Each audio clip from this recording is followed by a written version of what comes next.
All right, hello from Indy. We'll make a quick video and show you how to install a tachometer in your Mopar.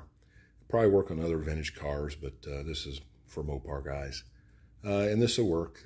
The B bodies, E bodies, C bodies, A bodies, whatever. They're all pretty much the same in the vintage cars. So you'll have, out of your tachometer, you'll have 4 wires. You have a black and a red, a white, and or yellow. It can be either color, and then your green wire. And we'll go over where those go in a minute. But first of all, you're going to need to ground your tachometer, one of the 4 wires. And you're also going to have to provide power. First thing you want to do is figure out where that's going to come from, okay? So, we'll crawl under here real quick. All right, so a ground is really simple. There are so many nuts and bolts screwed to the body under here. You can just pick one. If you can see, where I've done is where that black wire is, that was one of the clips that went through for the firewall insulation that I'm not going to use anymore. I'm going to use the mat. So I just used a little bolt or a screw to put through there to plug that hole, and then at the same time that served me as a ground. The next thing is, where's your power going to come from? And that's really simple on your Mopars.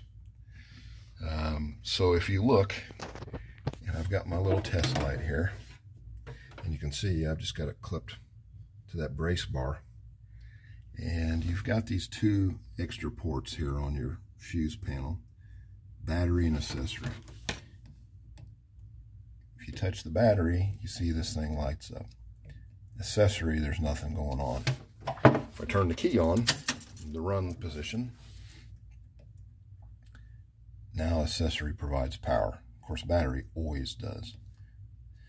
So what that's telling you is this one here provides electricity only when the key is in run, or when your car's running. And that's what you would want for your tachometer. You don't want your tach to have power when the car's sitting in the garage turned off. Okay? So now I've given you an idea for the ground, but again, you can use so many different things for a ground. There's where your power comes from. As a side note, you'll notice there's all these unused plugs in the wiring harness. There's bunches of them. They're all over the place. You can test these.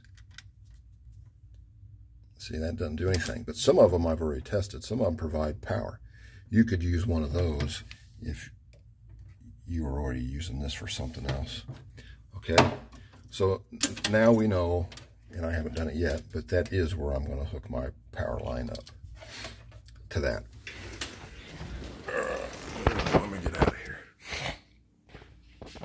here. So once you've figured that out, what you're going to do, the first thing is just disconnect your batteries. I always do. Anytime I'm working on my car, I disconnect the batteries. It doesn't matter what I'm doing. If I'm working on the car, I disconnect them. So we know that. We know where we're going with the red wire. Now you know where we're going to go with the black wire. The green wire, which goes to your coil. If I can get down here, if you can see, probably can't see. Right here is this grommet where your hood release cable normally comes through. I don't run a hood release in my cars. I just use the hood pins. I know y'all think I'm crazy, but I don't. So I just ran the green wire, connected it to the harness.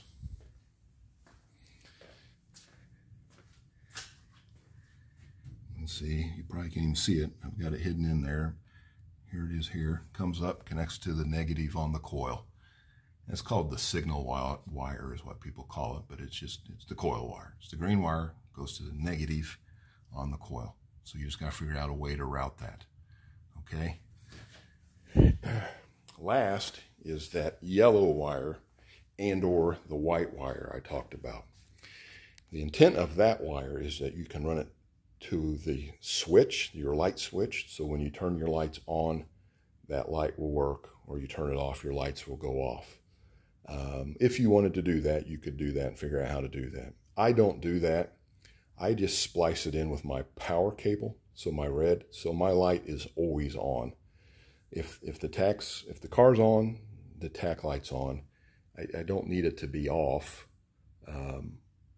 even during the day, sometimes it's nice to have it on. So that's what I've done with that. I've just spliced my yellow to my red and then ran them together. That's it. That's all you got to do. That's really simple. Again, that green wire, I showed you how I just ran it down up through here across to the coil. The red wire with the yellow wire spliced to it will go to the accessory on the fuse panel. The black wire is the ground, and that's it. I'm done. So it is really just that simple. And then just figure out, you know, make it your own. Do it however you want to do it. You can mount your tack in different spots, whatever you prefer. But that's the gist of it. It is that simple. All right, later.